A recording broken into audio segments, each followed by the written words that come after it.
Hello students, welcome to Exergic Aptitude YouTube channel. Today we are going to learn about prepositions. What are prepositions? So prepositions are words or groups of words that are used before a noun or a pronoun in order to show time, direction, place, location, some kind of a relationship, or to introduce an object. Now there are many prepositions available in the English grammar. Some examples are on the board like in, on, at, by, with, above, below, over, above, under, along, after, for, till, and so on and so forth. Today's lecture is on the two prepositions by and with. Now we have already covered the first three prepositions, that is in, on, and at, in a separate video. The link will be in the description box. You can go and watch that video. We have talked in depth about the general circumstances in which the three prepositions are used and how to differentiate among them. Today we are going to look at by and with. Now there is this one usage of by and with which is a bit confusing. One situation in which you could be confused as to whether we should go ahead with by or we should go ahead with. So we're going to cover that part, that area that causes confusion, and we'll also look at some other uses or other scenarios in which the prepositions by and with are used. So let's start. Now let us look at this example right here. Sheila prepares a special salad by adding olive sauce. She likes to eat the salad with a fork.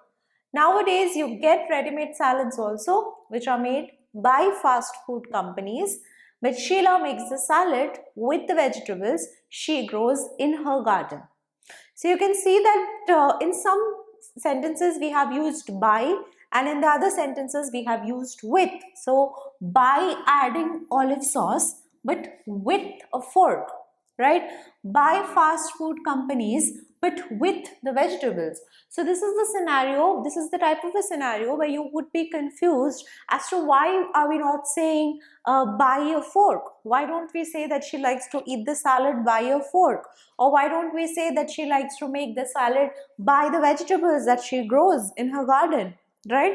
So the confusion between these two prepositions come because both of these prepositions answer the question how, right? Both of these prepositions by and with answer the question how is something done, right? So how is Sheila preparing the salad? She's preparing it by adding olive sauce. How is she eating the salad? She's eating it with a fork.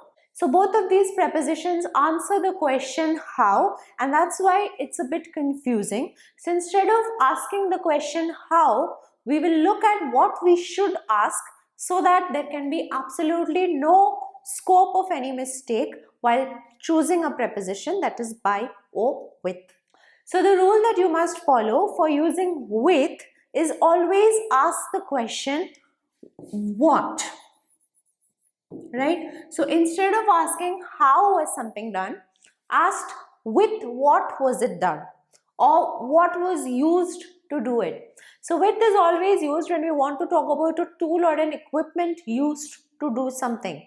So when I'm talking about a tool or an equipment used to do something, it has to be followed by a noun, right? So with is always going to be followed by a noun or a pronoun, and you should always ask the question what has been used, right? So for instance, Rahul eats his meals with chopsticks. So you can ask the question what is he using to eat his meals, and then you answer with chopsticks, right? So it is going to be followed by a noun or a pronoun, and you can ask the question what has been used. We completed the trek with the help of a tour guide, right? So what did we use? We used the help of a tour guide. Auditors always write with a green pen. Clean the glass pane with a sponge. He makes the pizza with multigrain flour, right? So firstly, with is always going to be followed by either a noun or a pronoun, and secondly, always ask what has been used. So if you ask what has been used, the answer has to be a noun or a pronoun. That noun is the tool or the equipment in the scenario, and that is when we are going to use with. Now coming to the preposition by, For by, there can be two ways by which we can use it. Firstly, by is always going to be followed by a verb in its ing form. So by is going to be followed with a verb in its ing form. So here you do ask the question how, and the answer is going to be an action. So it's not going to be a noun, it's going to be an action. So we're looking for a verb in its ing form. For instance, we generally conclude the program by singing the national anthem. Right? So by is going to be followed by a verb in its ing format. So it's followed by an action. So we are asking the question how it's done, and the answer is a action. Right? She has gained a lot of fame. How? By performing at the British Theatre. We can lose weight. How can we do that? By exercising daily. So notice the difference here. We would say we can lose weight with exercise. In that case, we can use with because exercise will be a noun. But the minute I say exercising, it becomes a verb in its ing form. So we use by, right? So we can lose weight by exercising daily. So the first scenario where we use by is when it's followed by a verb plus ing. The second scenario in which we use by is when the sentence is in the passive voice and we are asking the question who. So we ask the question who has done it, right? So we want to show who did the action in the sentence, and the sentence is going to be in the passive voice. For example, the show has been sponsored by XYZ company. So the active voice is XYZ company has sponsored the show, and the passive voice is the show has been sponsored by XYZ company, right? So the sentence is in the passive voice and we ask the question who has sponsored it or who has done the main action in the sentence, right? Free press should not be threatened by the government. You're not asking how, you're not asking what, you're asking who. And when you're asking who, the sentence has to be in the passive voice. The podcast is heard by whom? By lakhs of people. Have you read any books by Agatha Christie? So there are two ways in which we can use by. Firstly, if it is followed by a verb plus ing. So if there is a verb plus ing, you cannot use with, you have to use by. So by will be always followed by a verb plus ing. Secondly, if by is followed by a noun, then the sentence has to be in the passive voice. So by is followed by a noun and the sentence is in the passive voice. Now there are some exceptions to this which we'll be covering a bit later, but the main difference between by and with, I hope that is clear. So with will always be followed by a noun and we ask the question what, right? So I made coffee with my new coffee machine. By will be followed with a noun if and only if the sentence is in the passive voice. So today morning the coffee was made by me. So the sentence is in the passive voice and it is followed by a pronoun. So today morning the coffee was made by me, and by is also used when it is followed by a verb plus ing. I made the coffee by using the new coffee machine, right? With the new coffee machine, but by using the new coffee machine. So now let's look at some other uses of the prepositions with. These uses are fairly easy and I'm sure everyone knows about these uses and there should not be any scope for any confusion. Firstly, with is used when we want to talk about two things that are physically present together, right? So for instance, Rekha was with me last night. So last night both of us were together, right? So we were physically present at the same place at the same time. Ravi has butter with his toast. It's something that he has with it. Ram generally walks home or walks to work with Rekha. So we are using with when I want to talk about two things that are together. Now another informal usage of with is when I want to talk about two people in a relationship. So I would say Ram has been with Rekha for the past 10 years. What that means is that they have been in a relationship for the past 10 years. Although they might not have been physically present or for 10 years on a whole, but it means that they are in a relationship, right? The second usage of with is when I want to attach a property to something. For instance, I'm looking for a house with a balcony, right? I'm looking for a house that comes with a balcony. So the balcony is like a property of that house that I'm looking for. Or I want to book a room that comes with a sea view. Or I want to book a room with a sea view, right? She wants to buy a phone that comes with a charger. So I'm using with to attach a property to something. The third use of with is when I want to express an emotion behind an action. For instance, Priya walked into the room with fear, or Sam looked at me with surprise. So you want to talk about the emotion behind an action. I'm writing this letter with great sadness or with a heavy heart, right? It is also used with reflexive pronouns. What are reflexive pronouns? Words like myself, himself, herself, themselves, ourselves. These are all reflexive pronouns. So you can also use with a reflexive pronoun. Ravi had a conversation with himself before making the decision, right? So he had a conversation with himself, or I had a conversation with myself. Is it clear? Lastly, we also use with in a sentence like this: I am with you on this, or she is with me. What that means is I agree with you, or she agrees with me, right? So I am with you on this, I agree with you on this. By is a preposition that has a number of uses. Let's go through them one after the other. Firstly, it's used as a preposition of place. That means I want to talk about the place of something. So if I say by, what it means is nearby or close to, right? So I'm talking about the location of something. She parked the car by the lake. So she parked her car by the lake. That means she parked her car near to the lake, right? Close by. That's what it means. Rekha always keeps a water bottle by her bedside. So on the side of or nearby. Now by can also be used with a moving verb. That means walk by or drive by or run by. What that means is you kind of cross, right? You did not stop, you just went by it, you crossed it. So Sam walked by my office the other day but did not say hi. That means he crossed by my office, he walked past my office, he did not stop as such. I drove by the cinema hall yesterday, it was closed. So I kind of passed it, right? So these are the two ways by which by can be used as a preposition of place. Firstly, to say that something is nearby. So the plant is kept by the door. So the plant is kept near the door. And secondly, if I use it with a moving verb, drove by, walked by, then it means that you just kind of go right past it. You don't stop per se.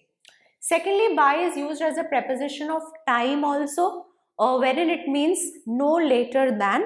For example, the meeting will be over by 9 p.m. So latest by 9 p.m. You could say the meeting will be over at 9 p.m.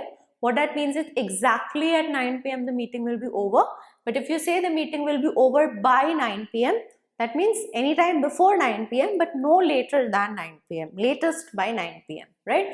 So it could be over at 8, 8:30, 8:45 but not later than 9 p.m. We will be home by midnight. Students have to submit their assignment by the end of this month. So that's the last date, right? Now by is also used with reflexive pronouns. So we would say something like she sat by herself in the canteen. So by herself means, or by with a reflexive pronoun means on your own or on their own without anyone's help, right? Alone. So she sat by herself in the canteen means she was sitting alone on her own. Rahul was happy that he had written the entire assignment by himself. So he was happy that he had written the entire assignment on his own, right? I will clean up by myself. That means I will be cleaning up the place on my own. Now there are also some fixed phrases that use by, like by mistake. She put salt in the coffee by mistake. By chance, I met her by chance at the mall and decided to give her a lift home. By accident, Kirtan found her letter by accident as he was looking through his files. By all means. By all means means certainly, right? Could I have a glass of water please? By all means, yes. By all means yes, certainly, right? Now initially when we were talking about the uses of by and with, what did I tell you? That with is always followed with a noun. So with will always be followed with a noun, and you ask the question what has been used, right? What has been used. For by we saw two cases. Firstly, if it is followed with a verb in the ing format. So you kind of ask the question how was it done and you get an action in reply. By is also followed with a noun. If it is followed with a noun, then the sentence has to be in the passive voice. This is something that we saw till now. But there is one more case in which by can be followed with a noun and the sentence need not be in passive voice, and that is the usage here. That is when by is followed by a mode of transport or by mode of communication, right? So by could also be followed with a noun and the sentence does not have to be in passive voice if and only if we are talking about a means of transport or we are talking about a means of communication. So for example, we generally travel from Delhi to Lucknow by train. We went home by bus, right? So by followed with a means of transport or a means of communication. Now notice that we are not using any article here. We are not saying by a train or by a bus, right? So there is no article. What are articles? Articles are a and the. A and the. So we don't use this if we are saying by before the mode of transport. Is it clear? The parcel will be sent by post. Post again is a mode of communication. She sent her appraisal form by email. Would you like to pay by card or by check? Right? By check or by card, by credit card, by debit card or by check. Now remember, if you want to talk about cash, it has to be preceded by in. Would you like to pay in cash but by card? Would you like to pay in cash or by card? Right? Is it clear? So this is pretty much summing up the usage of by and with. So with always followed with now. Ask the question, what has been used? I ate with my fork. By is going to be followed with a verb plus ing. You ask the question how. So I ate by using my fork. By can also be followed by a noun if the sentence is in the passive voice. So the meal was eaten by me. And by can also be followed with a noun and the sentence does not have to be in passive voice if the noun is referring to a mode of transport or a mode of communication. Is it clear? Now let us go through some questions. She generally walks home dash her friend, but today they went dash bus. So she generally walks home with her friend, so they go together. That's what we want to say. She generally walks home with her friend, but today they went by bus. Now you might wonder why we are not using on here. Can we not say because they went home on a bus? Yes, we can. That is also grammatically correct. The only thing that you must keep in mind is we have to use an article after on. Okay, so after on we have to use an article. We can't say on bus, we have to say on a bus or on the bus, whereas by does not require an article. We could simply say they went by bus or they went on a bus. The next question, Ali managed to put the fire out dash a fire extinguisher. So fire extinguisher here is a tool or an equipment. So we are going to use the preposition with. Right? So what was used? A fire extinguisher was used. So it's also answering the question what. So Ali managed to put the fire out with a fire extinguisher. Ali acted quick dash immediately calling the fire brigade. So Ali acted quick by immediately calling the fire brigade. Calling the fire brigade. So verb plus ing. Whenever you have a verb plus ing, this has to be a by. So Ali acted quick by calling the fire brigade immediately. The photos were taken dash a friend of mine. So a friend of mine is a noun here. What is the question that we are asking? The question we are asking is who? Who took the photos? The photos were taken by a friend of mine. So is this sentence in the passive voice? Yes. A friend of mine took the photos. The photos were taken by a friend of mine. As opposed to the next sentence, the photos were taken dash a very good camera. Again, we ask the question, what? So very good camera is also a noun, but we ask the question, what? Right? So what was used to take the photos? A very good camera. So the photos were taken by a friend of mine, but the photos were taken with a very good camera, right? You can increase your productivity dash walking in the morning. Again, this is a verb plus ing, so it has to be preceded by. You can increase your productivity by walking. You can increase your productivity dash a walk. So here it's a noun. So with what? What can you increase your productivity with? With a walk in the morning. Is it clear? So you can increase your productivity by walking in the morning, but you can increase your productivity with a walk in the morning. I hope you find this video helpful. If you have any questions or doubt, leave them in the comment section below. Also, if you want me to make a video on any specific topic in the English grammar, then let me know in the comment section below. Thank you so much for watching. All the best.